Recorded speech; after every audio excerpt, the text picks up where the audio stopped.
아멘. 축복합니다, 여러분. 제가 이렇게 우리 교회 식구들 카카오톡 프로필을 가끔 봅니다. 시간이 있을 때, 저는 이제 보통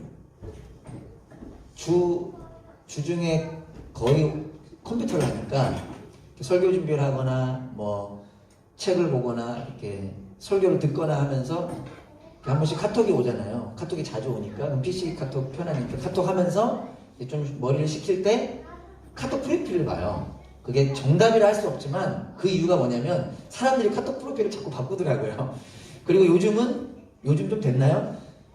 프로필을 바꾼 사람들이 위에도 뜨더라고요. 이렇게 빨간 점을 해가지고. 그래서 이제 바꾸는 거는 뭔가 정말 오해하지 마시고 뭔가 보여주고 싶은 거니까 제가 봐드리는 거죠.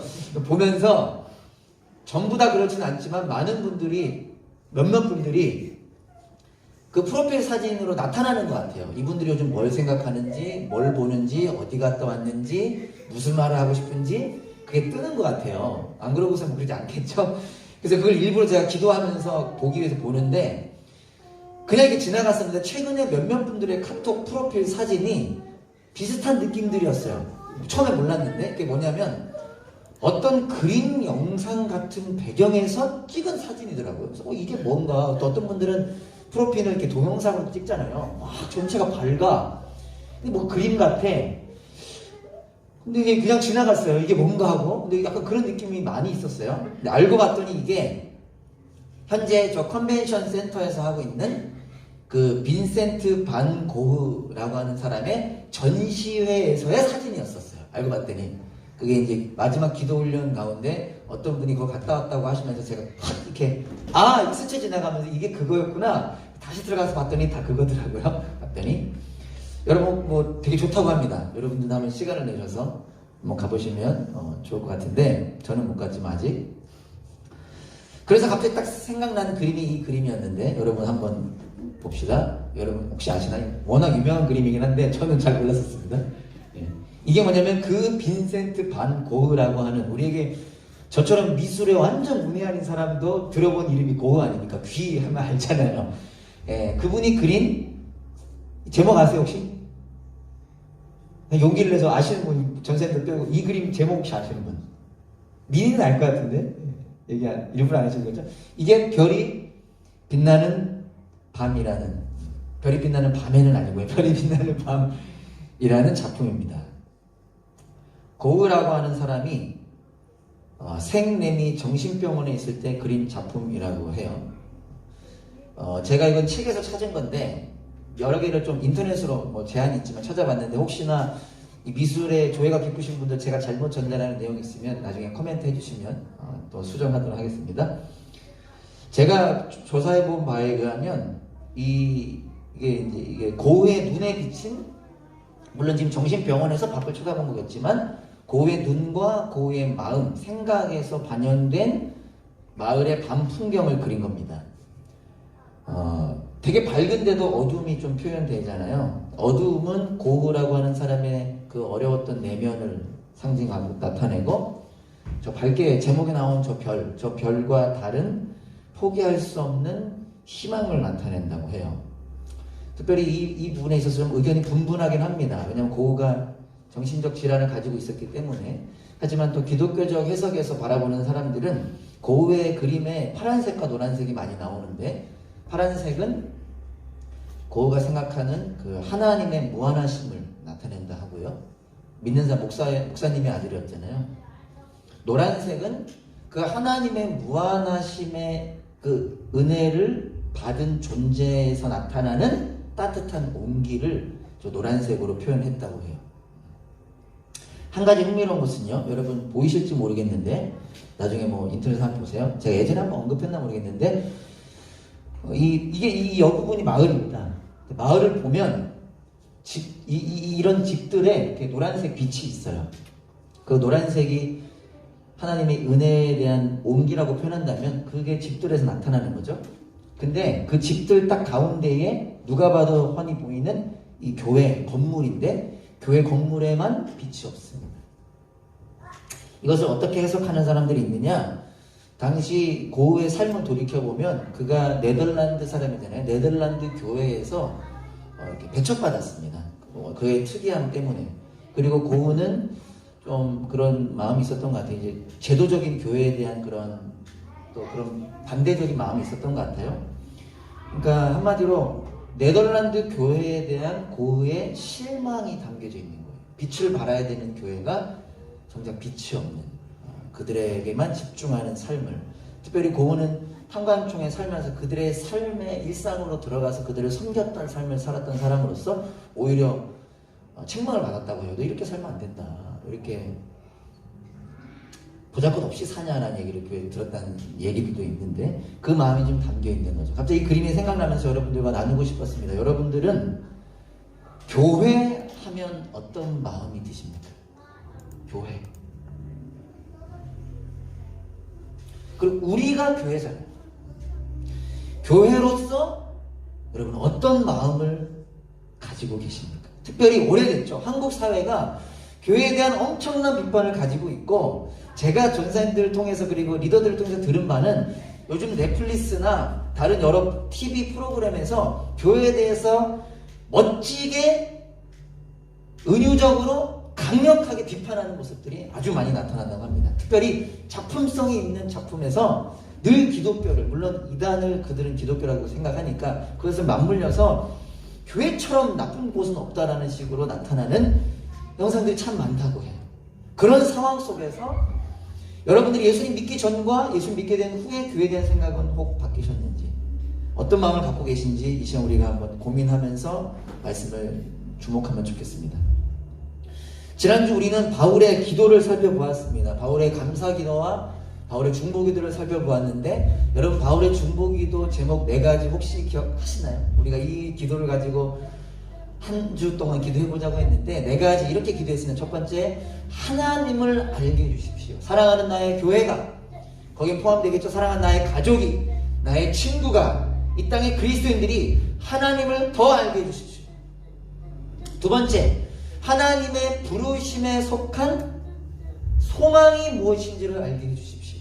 세 번째, 하나님께서 주시는 하늘의 상속, 그 상속의 풍성함을 알게 해주십시오. 그리고 네 번째, 우리 가운데 역사하시는 하나님의 그 엄청나게 큰 능력을 알게 해주십시오. 이렇게 4가지를 기도했습니다. 여러분들이 그 은혜를 깊이 누리시기를 계속해서 축복합니다. 오늘 함께 읽은 20절부터 23절까지의 본문은 이 바울의 중보기도 4가지 중에 4번째 기도, 하나님의 그 엄청나게 큰 능력을 알게 해주십시오라고 기도했잖아요. 그 4번째 기도에 나오는 그 하나님의 능력에 대한 보다 구체적인 설명이라고 할 수 있습니다.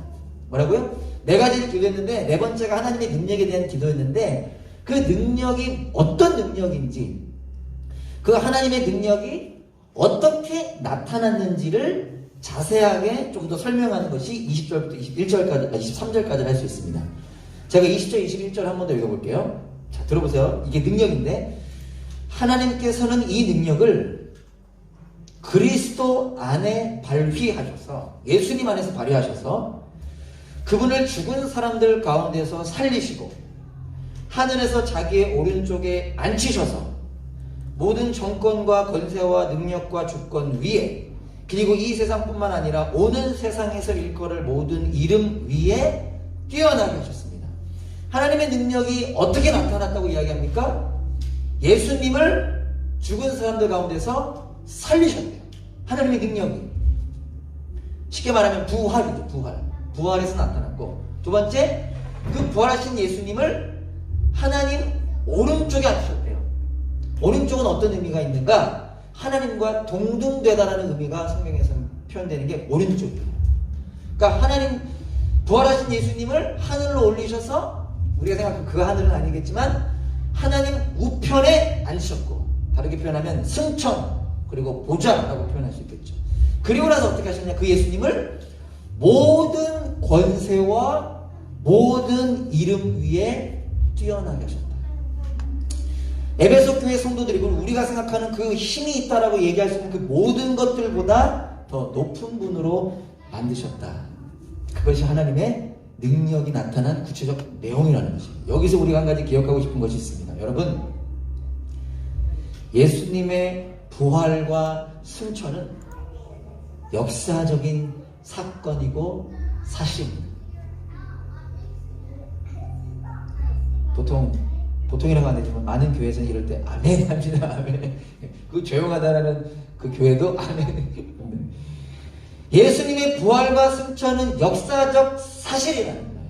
여러분, 예수님의 제자들과 에베소서를 쓴 사도 바울이 돌아다니면서 했던 복음의 내용이 무엇입니까? 복음의 핵심이 무엇입니까? 예수님께서 죄인들을 위하여 십자가에서 죽으셨다. 근데 여기서 끝이 아니죠. 죽으셨다 해서 끝이 아니라 뿐만 아니라 3일 만에 부활하셨다.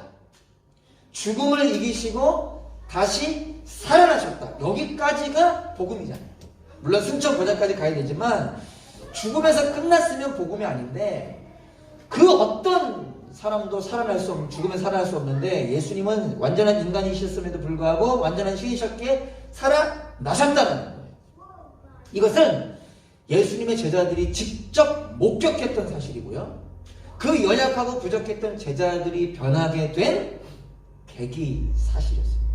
왜 제자들이 변화되었느냐? 물론 성령 충만함으로 변화되었지만 그들이 부활을 목격했기 때문에 부활의 증인들로 살아갈 수 있게 된 것이죠. 우리에게 중요한 것은 무엇이냐? 이 사실이, 이 부활과 승천이라고 하는 역사적 사실이 오늘을 살아가는 저와 여러분들과 관계 있는 내용입니다. 임마누엘, 하나님이 우리와 함께 계시다. 볼지어다 세상 끝날까지 내가 너희와 함께 하겠다라는 것이 우리에게 사실로 다가오는 이유는 죽으셨지만 부활하신 예수님께서 우리와 함께 하시는 것이기 때문에 가능하다는 것입니다.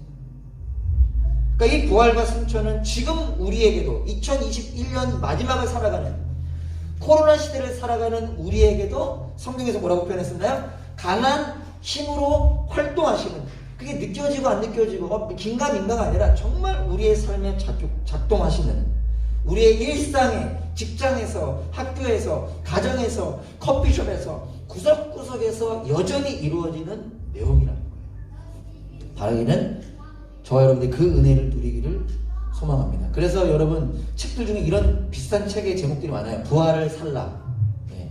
그리스도인들은 부활을 살아가는 존재라는 사실을 여러분들이 기억하길 소망합니다. 그래서 그 예수님, 하나님께서 예수님을 살리시고 하나님 오른쪽에 앉히셔서 모든 이름 위에 뛰어나게 하셨는데, 그 모든 이름 위에 뛰어나게 하셨다라는 것을 22절은 이렇게 표현합니다. 볼게요. 하나님께서는 만물을 그리스도의 발 아래 굴복시키시고, 여기서 만물은 모든 것, 영어로 보면 all이라고 나와 있는데 모든 것, 여러분 생각하는 세상에 있는 모든 것을 그리스도의 발 아래 굴복시키시고 그분을 만물 위의 교회의 머리로 삼으셨습니다. 모든 이름 위에 뛰어나게 되셨다라는 것을 22절은 하나님께서 예수님을 모든 것을 예수님 발 아래 굴복시켰다라고 표현합니다. 이게 어떤 의미일까요? 이미 다 아시는 내용이에요. 굴복. 근데 인간적인 개념에 그 힘으로 막 짓누르는 의미로만 해석하면 아쉬운 건데, 이 굴복하다라는 것이 단어가 휘페탁센, 어렵죠. 그냥 여러분 참 깨시라고 참 도전률일까요? 라는 단어가 사용되는데 영어로 보면 ESV 버전은 22절을 이렇게 표현하고 있습니다. He put all things under his feet. 조금 느낌이 다르죠. 굴복시켰다라는 것을 영어로는 이게 더 직역에 가까운데, 하나님께서 만물을 예수님의 발 아래, under his feet, 그 발 아래에 있게 했다는 거예요. 이게 무슨 뜻이냐? 모든 것이 예수님께 달려있다라는 의미입니다. 우리가 생각하는 그 힘으로 굴복시킨다는 그런 느낌도 있지만, 분명히 있지만, 그거보다 더 깊은 의미죠. 모든 게 예수님께 달려있게 하셨다라는 의미다. 그럼 느낌이 좀 다르죠. 이거를 또 23절은 이렇게 표현합니다. 교회는 그리스도의 몸이요. 잘 들어보세요. 좀 어려운 표현이지만 제가 설교 시간에 사실 많이 얘기했던 부분이라, 만물 안에서 만물을 충만케 하시는 분의 충만함입니다. 하나님이 예수님을 모든 이름 위에 뛰어나게 하셨어요. 그걸 다르게 어떻게 표현했다고요? 모든 것이 예수님 발 아래에 있게 하셨대요. 굴복시키셨대요. 그리고 또 23절에 그 예수를 뭐라고 표현하느냐? 만물 안에서 만물을 충만하게 하시는 분. 모든 것 안에서 모든 것을 충만하게 하시는 분. 이건 어떤 뜻이? 이게 학자들마다 사실 어렵게 해석하는 부분인데, 영어로도 한번 볼게요. ESV 보면 예수님이 어떤 분이냐? 만물 안에서 만물을 충만케 한다. 이 충만이라는 게 가득 채우다라는 사전적 정의를 갖고 있는데, 영어로 보면 The fullness of Him. 예수님의 fullness라는 거예요. 그래서 예수님이 뭐라고 표현하냐? Who fills all in all. 네, 여기에 집중하십니다. 예수님은 어떤 분이냐? 모든 것을 fill, 채우는 분이라는 거예요. 모든 것을 채우는 분이다. 이게 어떤 의미냐? 쉽게 말하면 예수님이 만물의 주인이시다는 거예요.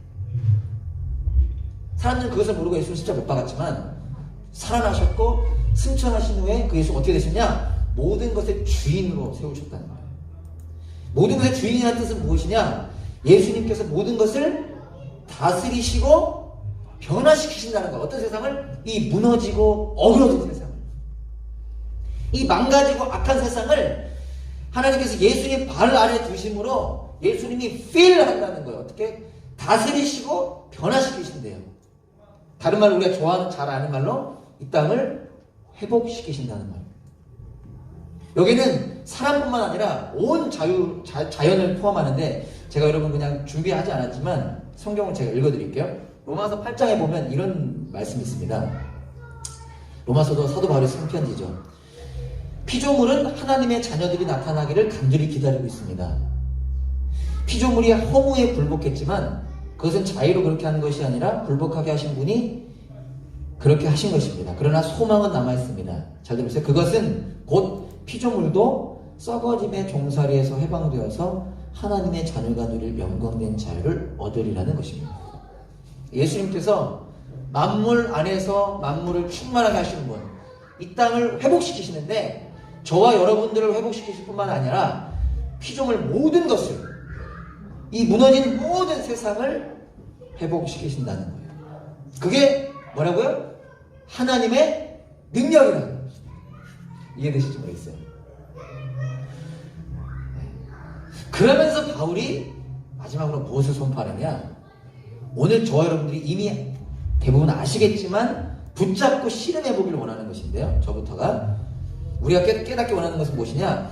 하나님께서 그 예수님을, 어떤 예수님이죠?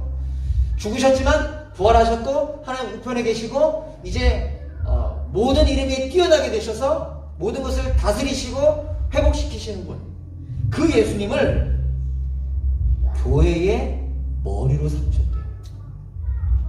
아멘.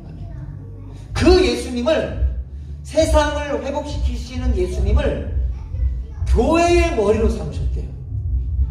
그리고 교회는 그 예수님의 몸이라는 것입니다. 여러분, 이게 어떤 의미인가요?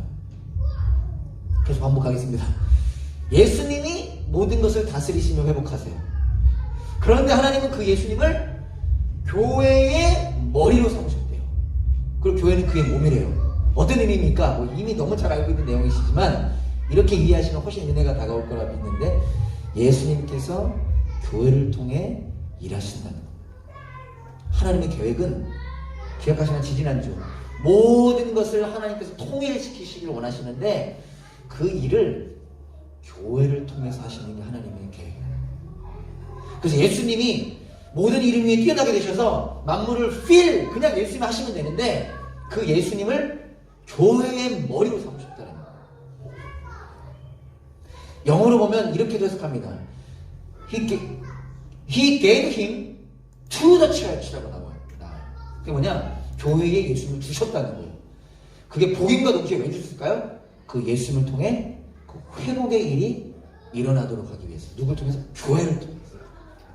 우리가 그런 존재라는 겁니다. 엄청나지 않나요? 예, 혼자 훈수하겠습니다. 예수님께서 말씀하셨어요. 누가복음 4장 18절 19절 PPT로 준비 못했는데 여러분 잘 아시니까 들어보세요. 예수님께서 딱 말씀하십니다. 주님의 영이 내게 내리셨다. 하나님의 영, 성령님을 말하죠. 주님께서 내게 기름을 부으셔서 예수님을 통해 어떤 일을 하시냐? 가난한 사람에게 기쁜 소식을 전하게 하셨다. 주님께서 나를 보내셔서 포로된 사람들에게 해방을 선포하고 눈먼 사람들에게 눈뜸을 선포하고 억눌린 사람들을 풀어주고 주님의 은혜의 해를 선포하게 하셨다. 한마디로 회복하신다. 죄에 억눌린 세상에 짓눌려 살아가는 우리 한 사람 한 사람을 예수님께서 회복시켜 주시는데 그 일을 누구를 통해서 하신다고요? 첫 독자인 에베소 교회를 통해서 그 일을 하시겠다라고 바울이 선포하고 있는 것이고요. 오늘을 살아가는 저와 여러분 담없는 교회를 통해서 그 일을 하기 원하신다라고 선포하고 있는 것입니다. 이 땅에 있는 모든 교회를 통해서 회복을 이루기 원하신다는 것이 하나님의 계획이라는 것입니다. 그렇다면 이 일이 언제 일어날까요? 어떻게 일어날까요?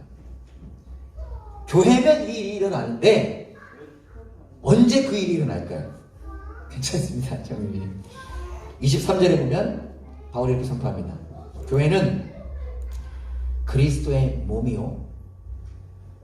아까 읽은 거지만 만물 안에서 만물을 충만케 하시는 분의 충만함이라. 예수님의 충만함이라. 무슨 어떻게 언제 그 일이 일어나는 겁니까? 교회가 예수님의 몸이 될 때, 몸이 된 것이지만 우리 식으로 볼 때 교회가 예수님의 몸이 될 때, 교회가 예수님으로 충만할 때, 교회가 예수님을 주인으로 고백할 때 저와 여러분들을 통해 예수님의 회복의 역사가 일어날 것입니다. 아멘. 담없는 교회 예배를 통해 어떻게 회복이 일어나나요? 담없는 게 너무나 부족하지만 건물도 없고 맨날 빌려서 눈치 봐야 되고 여기 옆에서 보면 눈치 봐야 되고, 그러나 우리가 예수님으로 충만할 때, 저와 여러분 한 사람 한 사람이 예수님을 주인으로 고백할 때 부족하고 연약해도 우리를 통해 회복의 역사가 일어날 것이라는 것입니다. 첫 번째로는 사랑하는 여러분들의 남편과 아내에게, 여러분들의 자녀에게 그 회복의 역사, 그리고 우리 교회 지체들에게, 여러분들의 친구와 이웃에게 더디더라도 반드시 그 일이 일어날 거라는 겁니다. 언제요? 우리가 충만할 때, 우리가 고백할 때. 누구를요? 예수님. 안타깝게도 교회가 손가락질 당하는 시대입니다. 그래서 그런지 미술에 관심도 없고 아무것도 모르는 제가 그 반고흐 그림 이야기 한번 들었는데요. 아주 오래전에 들었는데요. 몇 년 전에 들었는데도 지금도 갑자기 그 생각이 딱 나는 거예요. 우리 교회 지체들이 거기 갔다 왔다고 하니까 딱 그 그림이 생각나는 거예요. 그래서 한번 확인했어요. 이게 반고흐 그림이 맞았던가? 찾는데 좀 애썼는데, 여러분 교회가 손가락질 당하는 시대입니다. 물론 초대교회도 손가락질은 당했어요. 근데 그들이 손가락 당했던 이유 중에 가장 큰 이유는 교회였기 때문이에요. 교회는 손가락질 당하죠. 왜? 예수님을 십자가 못 박은 세상이니까 교회가 손가락질 당하는 건 당연하죠. 그러나 오늘날 우리가 손가락 당하는 이유 중에 큰 부분은 교회이기 때문도 있겠지만 뿐만 아니라 교회가 중요한 것을 놓쳤기 때문이 아닐까 생각합니다. 우리의 연약함과 부족함은 당연히 있을 수 있죠. 그것은 성장해 갈 것이지만, 그러므로 우리가 보아야 되는 것은 우리가 중요한 것을 놓치지 않았는가. 간단하게 이야기하면 예수님이 주인 되시는 것이 아니라 내가 주인 되기 때문이 아닐까. 너 할 필요 없죠. 목사인 제가, 그리고 성도인 우리 한 사람 한 사람이 예수님이 주인 되시는 것을 놓쳤기 때문에, 우리가 주인 되어다 보니 세상과 다를 바 없는 삶을 살게 되고, 그로 인하여 회복은 아니고 손가락질을 당하는 것은 아닐까 생각합니다. 만약 우리 교회가 그런 모습이 있다면 사랑하는 여러분, 정말 축복하는 여러분, 기억합시다. 함께 기억합시다. 그리고 씨름합시다. 두 가지를 간단히 기억하고 씨름하면 좋겠는데요. 첫 번째, 너무 당연한 거지만 교회는 예수님으로 충만한 곳이다. 이걸 기억합시다. 그리고 씨름합시다. 그리고 나 자신부터가 어떻게 하면 우리 담없는 교회를 예수님으로 충만하게 할 수 있을까? 여러분 그런 고민 하시잖아요. 블랙 프라이데이 어떻게 하면 내가 필요한 거 이번에 살 수 있을까? 저도 이번에 조카 선물 사려고 이렇게 좀 잠깐 나갔다 왔거든요. 어떻게 하면 우리 교회를 예수님으로 충만한 곳으로 할 수 있을까? 건물도 없지만, 밥도 마음대로 못 먹지만, 커피도 마시려고 하면 눈치 보지만, 예수님으로 가득한 곳을 우리는 만들 수 있다는 것입니다. 세상은 교회를 손가락질합니다. 믿는 사람들도 교회에 실망합니다. 그러다 보니 교회가 어떤 곳인지를 잊어버리게 되는 것 같아요. 왜? 우리 눈에 보이는 교회만 바라보니까. 그리고 너무나 바쁜 삶에 집중하다 보니까 이제는 관심도 사라져요. 교회를 욕하든 손가락질하든 별로 상관없어 하는 것 같아요. 안타깝죠. 그렇기 때문에 우리는 기억하기 원합니다. 교회는 예수님께서 자신의 피 위에 세우신 존재입니다. 예수님이 자신의 죽음 위에, 희생 위에, 눈물 위에 세우신 존재가 교회라는 거예요. 하나님께서 자신의 사랑하는 독생자 예수 그리스도를 죽이심으로 세우신 존재가 교회라는 것입니다. 그래서 교회는 그 예수님으로 가득한 곳입니다. 세상이 말하는 것들은 없을지 몰라도 예수 그리스도의 사랑의 향기가 가득한 곳이 교회라는 거예요. 우리 눈에는 아무리 부족해 보이는 교회라 할지라도 그들이 그 연약함 가운데 예수님을 주인으로 고백하는 그곳은 예수님으로 가득한 곳이라는 것입니다. 교회를 예수님의 몸이라고 표현합니다. 이제 우리에게는 너무 익숙한 비유죠. 근데 여러분, 교회가 예수님의 몸이다. 얼마나 우리에게 감사한 고백입니까? 예수님의 몸이 되었다는 건 예수님과 연결됐다는 거예요. 뜯어질래야 뜯어질 수 없는, 제 팔과 다리가 뜯어질래야 뜯어질 수 있습니까? 서로 다르다고 뜯어질 수 있나요? 아니에요. 그렇게 연결되었다. 다른 말로 예수님과 하나가 되었다는 게 우리는 교회는 예수님의 몸이다. 뿐만 아니라 내가 예수님과 하나가 되는 것뿐만이 아니라 서로가 하나가 되었다는 거죠. 지금 우리는 코로나 때문에 이렇게 멀찍이 떨어져 앉아 있음에도 불구하고 별로 친하지 않음에도 불구하고 우리는 하나가 됐다는 거죠. 근데 그때 어떤 일이 일어나느냐? 예수님의 사랑과 기쁨과 생명이 소유되고 누려지게 돼요.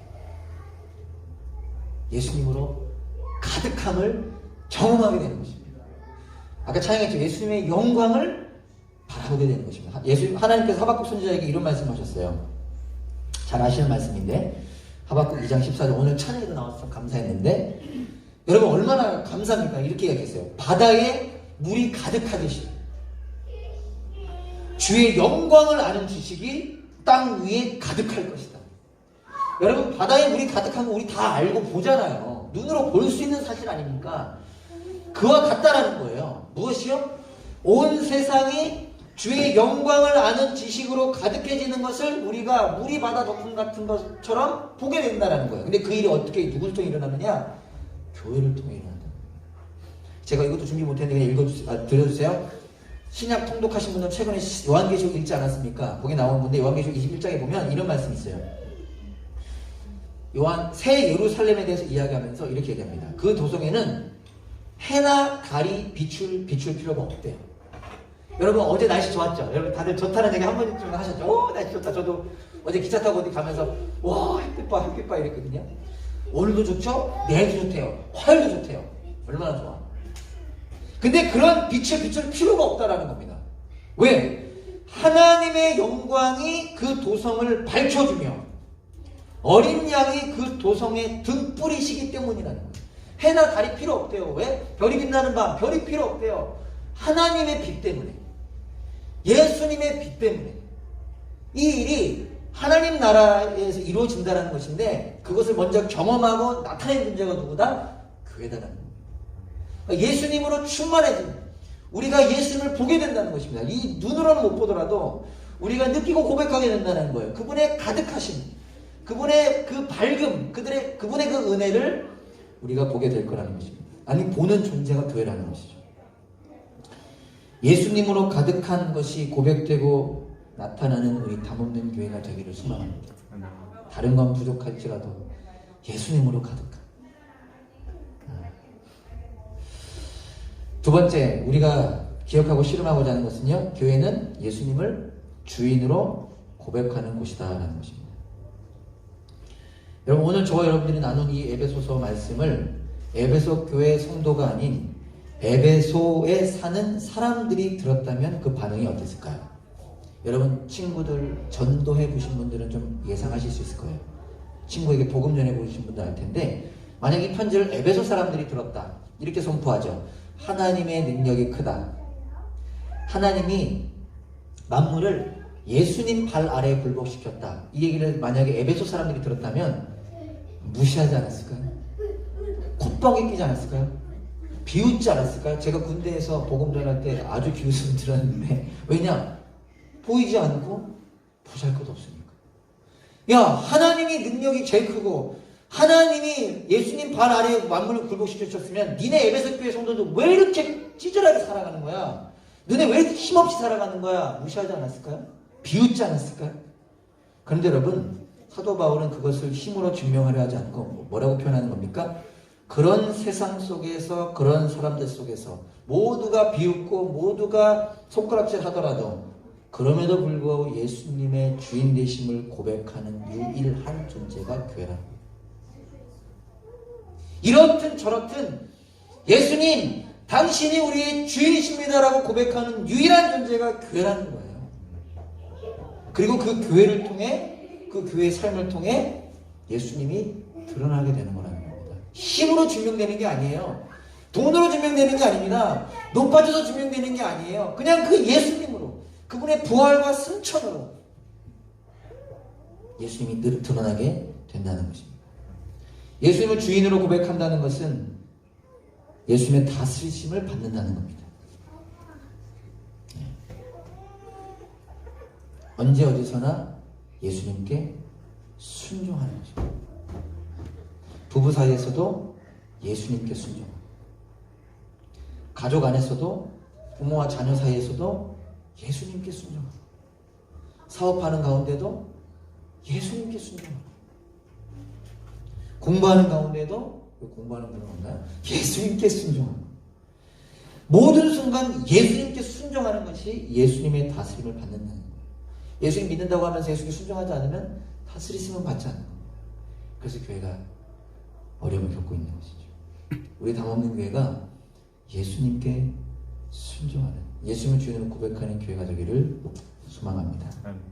여러분, 역사적으로 부흥이 일어난 곳은 변화가 일어나게 됩니다.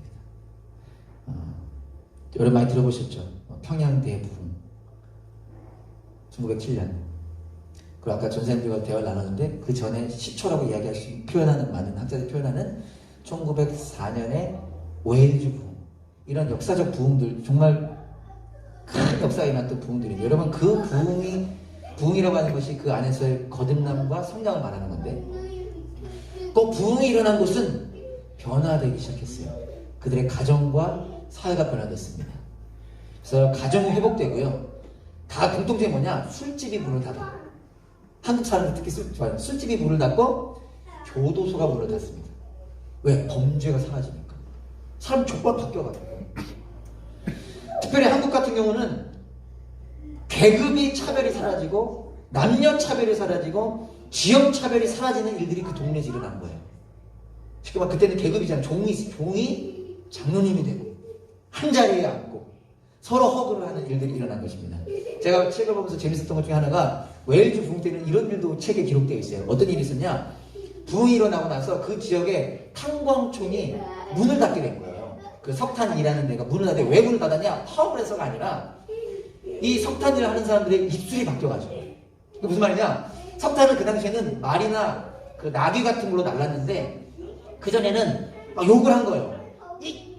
제가 욕은 못하니까 빨리 안 가? 빨리 안 가? 막 하면서 이렇게 했는데 이 사람들 입술이 바뀌어가지고 욕을 못하는 거야. 그냥 빨리 가자 뭐 이렇게 얘기했죠. 얘가 빨리 가자. 근데 이 나귀들이 말들이 말을 못 알아들어서 석탄을 나눌 수가 없는, 이게 책에 기록되어 있는 거예요 그 당시에. 그래서 석탄이 그 탄광촌이 문을 닫았더라는 거예요. 유럽 쪽은, 남미 쪽은 땅도 변하는 일들이 기록되어 있어요. 옥수수가 갑자기 5배, 10배 되는 애들이 자라나고 그런 변화가 일어난다는 거죠. 우리가 그 일을 꿈꿨으면 좋겠습니다. 어떻게 하면 우리 멜번에도, 우리 가정에도 이러한 일들이 일어날까요? 우리 교회가 교회다워질 때. 그렇다면 우리 교회가 어떻게 하면 교회다워질 수 있을까요? 간단하죠. 예수님께 순종합니다. 우리 교회에 충만히 함께 계시며 우리 교회의 주인 되시는 예수님께 순종하기만 하면 돼요. 우리 힘 가질 필요 없습니다. 지식 가질 필요 없어요. 물론 공부 열심히 해서 하셔야 되지만 예수님께 순종하면 그 일은 일어납니다. 예수님께 순종 뭘까요? 예수님 하신 대로 하면 되죠. 예수님 십자가 길을 어렵지만 자기를 부인하고 자기 십자가를 지고 가면 됩니다. 그 시작은 서로를 섬기면 되는 것입니다. 섬기면 돼요. 예수님 말씀하셨습니다. 주이며 선생인 내가 너희의 발을 씻겨 주었으니 너희도 서로 남의 발을 씻겨 주라. 여러분 이 말씀에 순종하면 우리 교회는 변화됩니다. 아멘. 그리고 멜번 여러분들 가정과 멜번은 변화돼요. 세족식 할 때만 발을 씻겨 주는 게 아니라 섬겨야 한다는 것을 모르는 그리스도인은 없습니다. 문제는 알지만 그렇게 살기 어렵다는 거예요. 여러분 오해하지 마세요. 교회의 어떤 직책을 가지고 섬기라는 의미가 아닙니다. 몸된 교회를 섬기라는 거죠. 문제는 그렇게 살기가 어렵다. 그래서 우리가 마지막으로 말씀을 마치면서 뭘 기억해야 되길 바라느냐? 섬김에 민감해지는 훈련을 해야 돼요. 훈련을 해야 돼요. 섬김에 민감해지는, 섬기는 훈련 전에 섬김에 민감해지는 훈련. 오늘부터 시작하십시오. 예배를 마치고 집에 들어갈 때부터 시작하세요. 민감해지세요. 섬김에. 남편은 딱 만났어. 옛날 같은 이렇게 늦게 왔어? 늦을 수도 이렇게 하지 마세요. 그것을 섬김의 기회로 만드세요. 여보 미안해 뭐 이런 식으로. 아니면 맛있는 걸 사러 가시든지 어깨를 주물러 주시든지. 목사님 남 얘기라고 너무 쉽게 하시네요. 제가 먼저 하겠습니다. 섬김의 기회를 자녀들에게 지금의 섬김의 기회입니다. 지금이 저도 열심히 섬기고 있는데 크면 좀 곤란해질 수 있겠지만 친구를 만날 때 커피를 마실 때 섬김의 기회에 민감해지세요. 어떻게 하면 섬길 수 있을까? 무조건 사라는 건 아니에요. 사면 제일 좋죠. 커피 뭐 여러분 마실 거 한 잔 절제하시고 친구 하나 사주면 되니까. 물론 말처럼 쉽지 않을 수 있지만 섬김의 기회에 민감해지세요. 친구도 교회도 마찬가지입니다. 담원민 교회 특별히 2부 예배 때는 허구하고 인사 나눌 때 너무 어려운데 우리 섬김의 분들 섬김에 민감해지세요. 이때가 아닐까. 교회에서도 인사 못하는데 어떻게 밖에 나가서 전도합니까? 교회에서 섬김의 기회에 민감해지세요. 그렇게 우리가 한 걸음 한 걸음 주님께서 하라고 하신 대로 섬김이 시작할 때 우리 교회가 아까 그림 기억하시나요? 밝은 빛이 환하게 비치는 교회로 변화될 줄 믿습니다. 그런 우리 모두가 되기를 소망합니다. 찬양합시다.